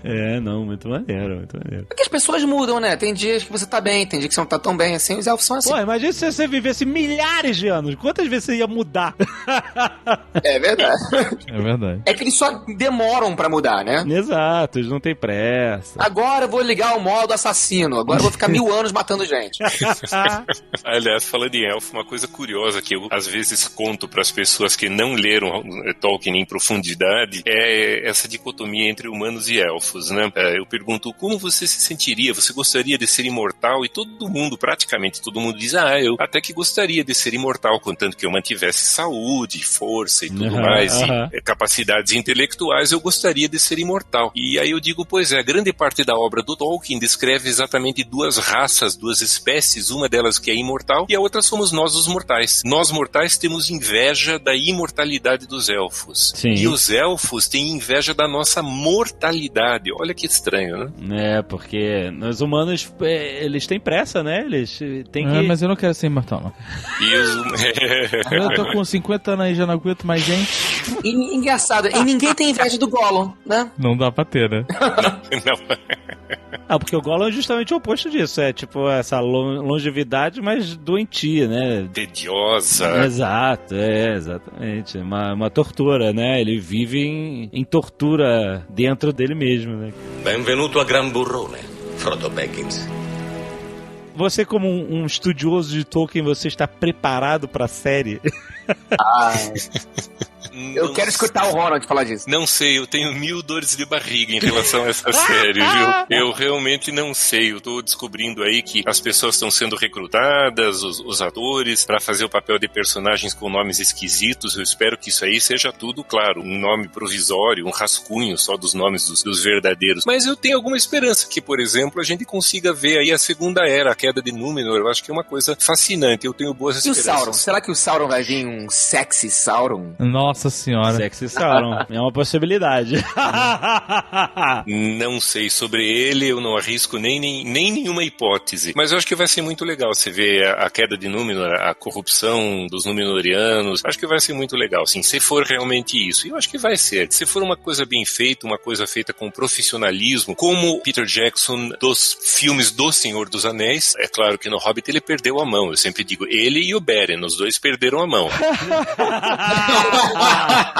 Mas se for... Mas aí o Peter Jackson, na época do Hobbit, ele tava mais preocupado com o resultado da Copa do Mundo de rugby, né? Convenhamos. A culpa não foi dele, Ele assumiu o pepino dos outros. É verdade. É verdade. Ele pegou a coisa já começada, isso é verdade. Mas eu acho que se a coisa for feita com certo profissionalismo, eu acho que tem chance de ser muito bom, sim, de ser muito legal. Por que certo profissionalismo? Porque eu tenho visto, a gente vê, vocês conhecem provavelmente filmes amadores passados no universo de Tolkien que são muito bem feitos. Um deles é a The Hunt for Gollum, a caçada de Gollum, que é muito bem feito. E o outro deles é o Born of Hope, Nascido da Esperança, que conta a história do Arathorn e do Aragorn criança. Olha aí, esse eu não conhecia. Tá no YouTube. O Born of Hope é muito bem feito. Ele é muito bom, o visual é sensacional, a trilha sonora é jacksoniana. Jacksoniana não, é Howard Shoreana. Howard Shoreana, maneiro. Ele é um excelente prólogo do filme do Senhor dos Anéis. Achei melhor que o último Hobbit.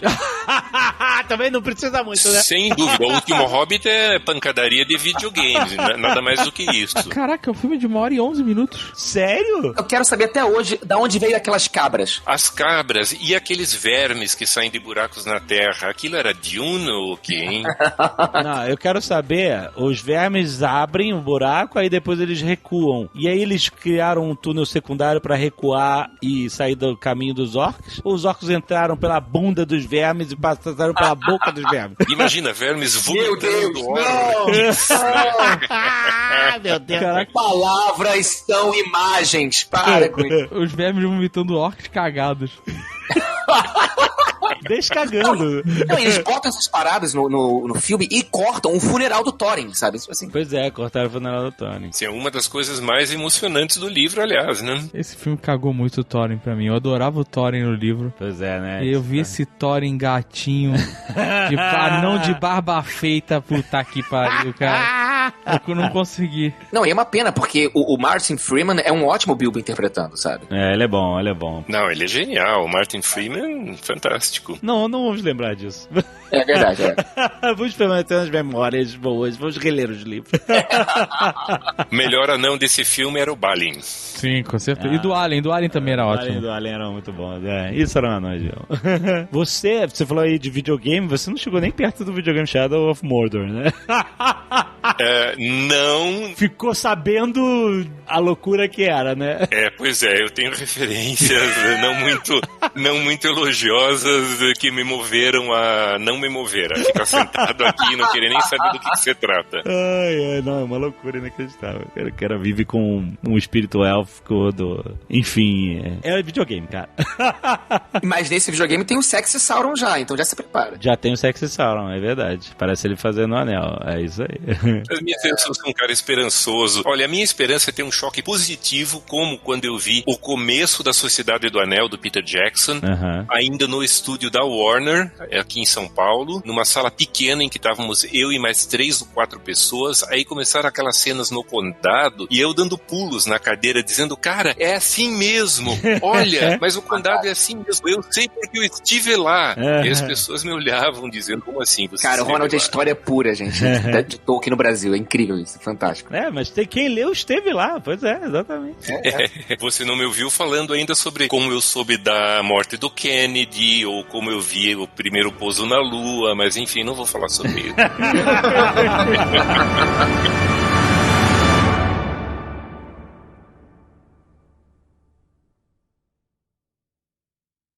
Este Nerdcast foi editado por Radiofobia, podcast e multimídia.